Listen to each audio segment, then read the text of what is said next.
Welcome to CBS Sports HQ. I'm Chris Hassel. We have a monster Sunday on CBS coming up with two different games involving teams on 10-game winning streaks. Both of those teams, Patriots and Broncos, led by second-year quarterbacks.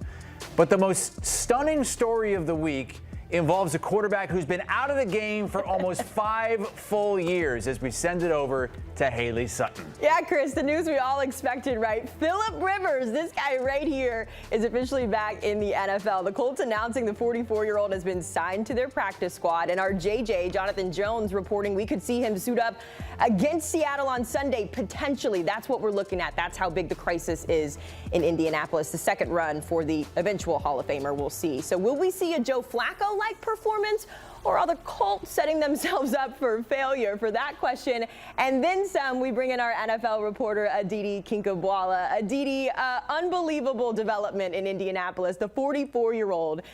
1,800 days since Philip Rivers has played football in the National Football League. There's about 100 stats saying how much older he is than all the coaches in the NFL, Aditi. But in the middle of a big AFC race, in the middle of a division race, is this really the answer? Well, Haley, let's start with this. I love it because we are basically the same age. So if he's out there, then I'm not old anymore. But you said it earlier. You said future Hall of Famer. What a statement on how much he loves the game and how strongly he feels about Shane Steichen and the Colts, that he's willing to push off that Hall of Fame induction by 5 years. The minute that he gets on the field, he no longer is on the same timetable. So now his Hall of Fame induction, his Hall of Fame selection moves into the future. But look, the question here about what he can possibly offer. Haley, we talked about this earlier off camera. JJ Watt had a great production meeting earlier in the year with the Colts. He shared the story. Shane Steichen's offense is what Philip Rivers has been running with his own son's team.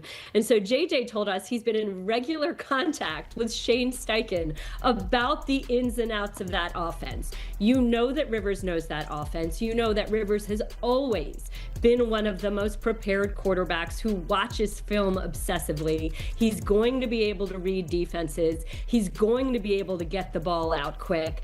He might not be able to move, but Haley, he's never really been able to move. So what a tremendous injection of hope into this Colts locker room, that this organization isn't saying, okay, we're dead and done. Instead, it's saying we're going to pull out whatever stop we possibly can to make a run. Just like you mentioned, we saw Joe Flacco do that with the Browns a few years ago. It's not out of the realm of possibility, especially if the Colts can get back to running the ball the way that they were earlier. And just one little footnote, Daniel Jones, how much did that locker room care about him? How much of a statement on what he was able to do in Indianapolis after the Giants had basically said that he was dead and done? That also sad right now, but hopefully super bright future once he heals. Aditi, just one more to follow up here on Philip Rivers, because we know that he is now the third string quarterback coming in. Riley Leonard dealing with that knee injury, potentially an Anthony Richardson return down the line.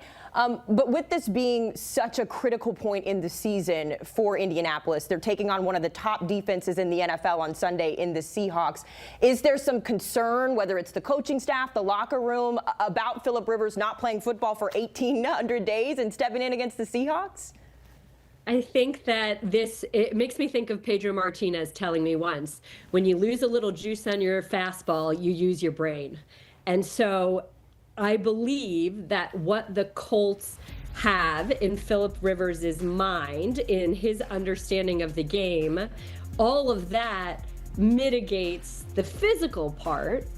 But we'll have to see. We'll have to see how these practices play out and what sort of comfort they have and he has with his ability to stand there and face a rush. We just saw the rest of the schedule for the Colts. They have the most difficult remaining strength of schedule there. So it's going to be interesting. It'll start against the Seahawks on Sunday. Aditi, I want to talk about a team, though, kind of going the opposite direction. You were on the sidelines for that Dolphins-Jets game, and I don't think anyone was necessarily surprised that the Dolphins were able to win that game. But maybe big picture, people are surprised that where the Dolphins Dolphins are at in the playoff picture. They've now won 4 straight, 3 against the division, and now it's kind of a do or die situation. They're going to take on the Steelers in Monday Night Football. Kind of have to win that game. What sense did you get from the sidelines with that Miami team of how they're feeling, their confidence right now? Tremendous sea change from the time that I saw them previously. So our crew had the Dolphins-Browns game, which was essentially what head coach Mike McDaniels told us was the lowest of the low for that team. But it was also a catalyst, because after that game, McDaniel said that he met with his captains and his leadership council, and they spoke up uniformly that things needed to be simplified. You had Zach Sealer on the defensive line, who is playing with all these young guys, who said, we can't be as complex, we can't be as complicated as we have been. We need to really narrow the focus. You had the offense talking about how the receivers needed less on them because it can't all be on Tua. And big change, offensive coordinator Frank Smith came out of the box, came down to the sideline, and coincidence or not, the Dolphins became way more committed to the run game. Since they've been committed to the run game, the offense has hummed along much better. That line has been much more dominant. And we even saw it in this past game when Devon Achane got hurt. You had Jalen Wright come in and still rush for over 100 yards. They've remade their identity, but the statement really, Haley, is how the players took ownership of that, how player leadership said, we're not giving up on the season. And so the big news also, I'll add here, or one little other piece of big news, Tua finally won a game in less than 46 degrees. And even though he didn't want to have fun with that in the postgame with me, it is notable because it had been a narrative. When you go 0-7 in cold games, it is a big deal when you finally win one. It is a big one, and it was a big one in terms of keeping their playoff hopes alive, temperature or not. We were excited to see the Dolphins get something going. We'll see if it sticks. Aditi, we're going to chat with you in just a little bit about a couple of other things, so sit tight. In the meantime, Chris labeled it earlier. He let us know a monster day on CBS in the NFL. Bills, Patriots, Chiefs, Chargers, Ravens, Bengals, even in that late window where you get Packers at Broncos. It's all on CBS and streaming on Paramount+.